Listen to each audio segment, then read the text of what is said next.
Good morning students. Previous lecture दे विच असी cost of irredeemable debt learn किया सी भी किस तरह कैलकुलेट किया जाता है। असी चैप्टर कर रहे हैं कॉस्ट ऑफ कैपिटल तो अज असी करना कि कॉस्ट ऑफ प्रैफरेंस कैपिटल जिहड़ी हैगी वो किस तरह कैलकुलेट की जाती है। स्टूडेंट्स वैसे तो तुहानूं पता है कि प्रैफरेंस शेयर्स नूं हमेशा एक फिक्सड रेट के उपर डिविडेंड मिलता है, ठीक है।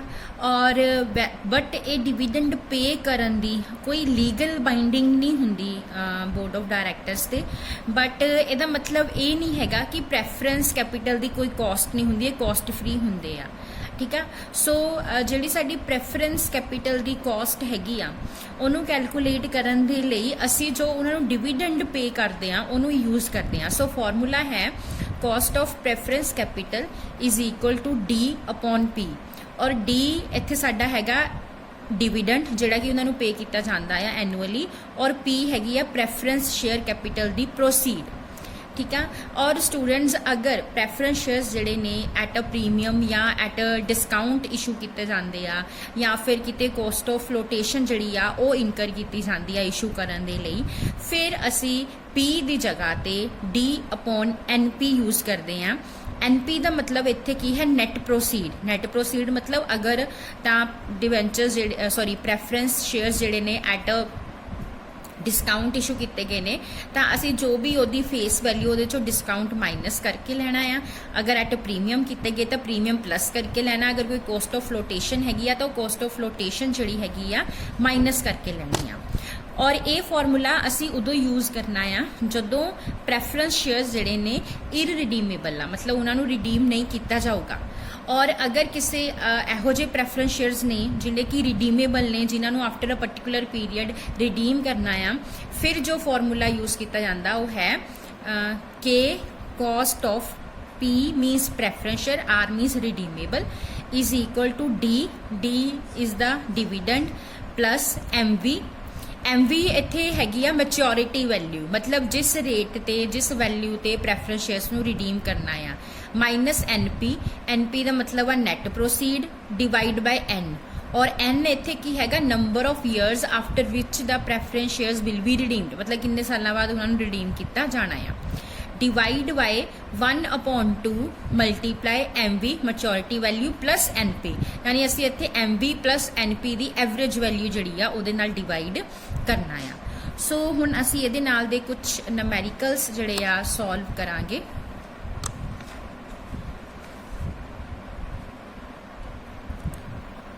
क्वेश्चन नंबर 4 देखो students, a company issue 14% preference shares of ₹100 each and the cost of issue is ₹5 per share।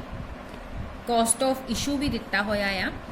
calculate the cost of preference capital if these are issued at a discount of 5%। अगर at a 5% issue किए गए ने discount ते ਤਾਂ फिर किस तरह नाल असी कॉस्ट कैलकुलेट करनी आ। स्टूडेंट्स तुसी देखो कि ये जिहड़े प्रैफरेंस शेयर्स हैगे आ ये इत्थे उन्हां दी कोई रिडीम करन दा कोई टाइम पीरीयड नहीं मैंशन आ। सो इहदा मतलब की हैगा कि ये जिहड़े प्रैफरेंस शेयर्स इशू किए गए आ ये इररिडीमेबल ने। सो इत्थे असी जिहड़ा फॉर्मूला यूज़ करना आ वो वाला यूज़ करना जिहड़ा कि असी इररिडीमेबल प्रैफरेंस शेयर्स लई यूज़ करते हैं।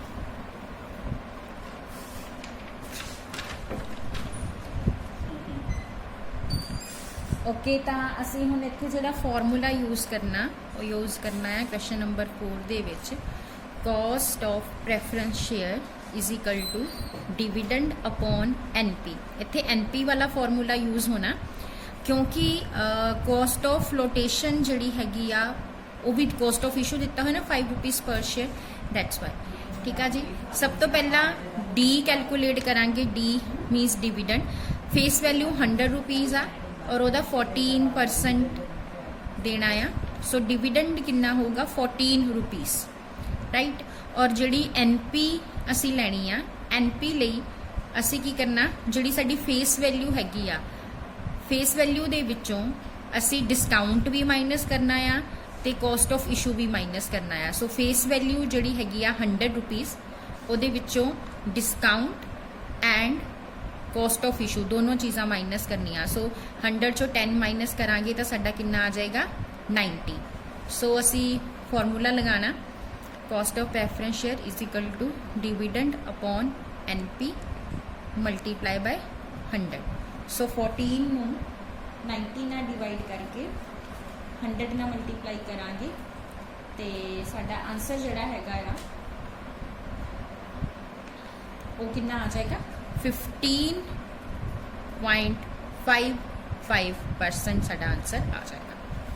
सो इस क्वेश्चन दे विच की सीगा प्रेफरेंस शेयर जिहड़े सी वो रिडीमेबल सीगे, इररिडीमेबल सी।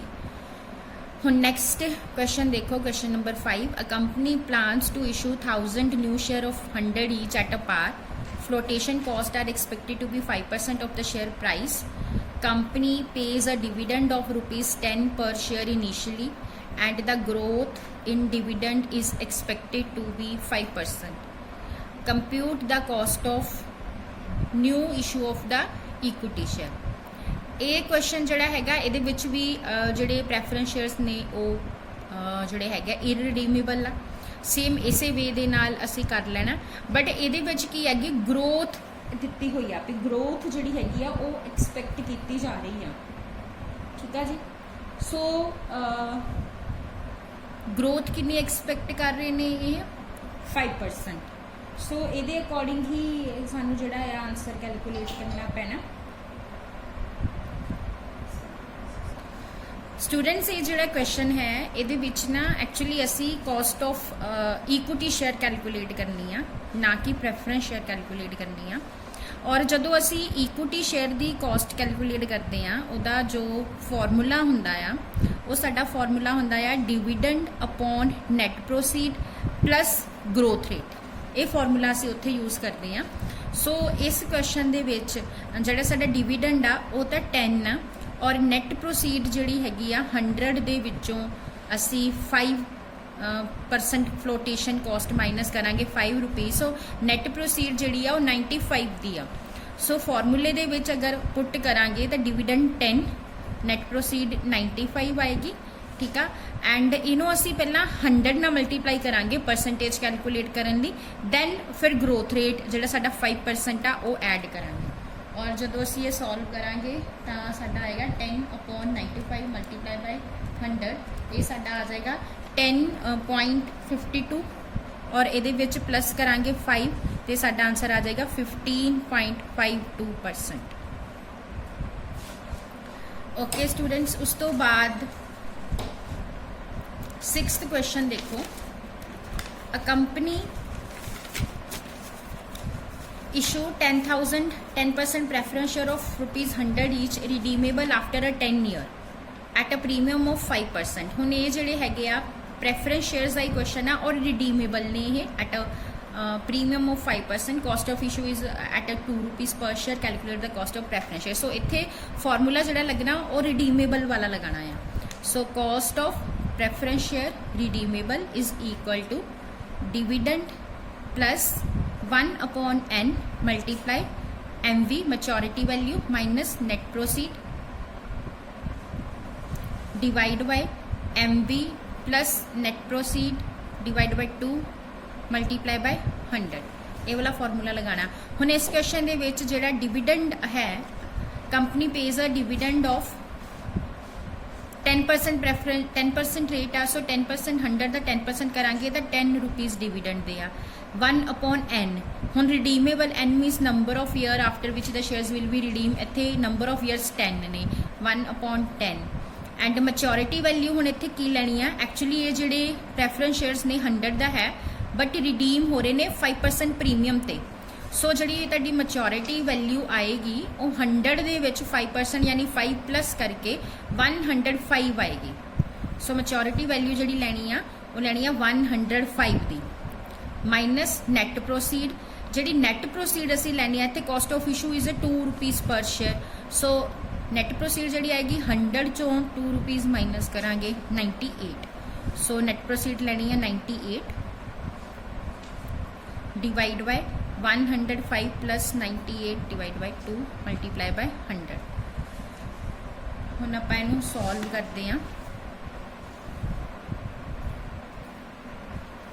पहला 105 चो 98 माइनस करांगे एंड उन्होंने डिवाइड कर देंगे 10, ये साडा आ जाएगा 0.7 एंड नीचे 105